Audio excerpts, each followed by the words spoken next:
I'm here parked at a pullout right along the highway, and I'm about 15 miles north of Willow, and I stopped here to get some water.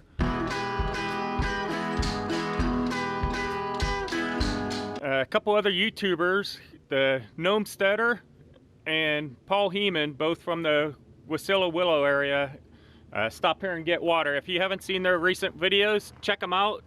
They both did recent videos within the last month or so showing the same spot where they get water, and I always stop here on the way to the cabin to get water, so I'll show you now.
And that's all there is to getting water here at this spring.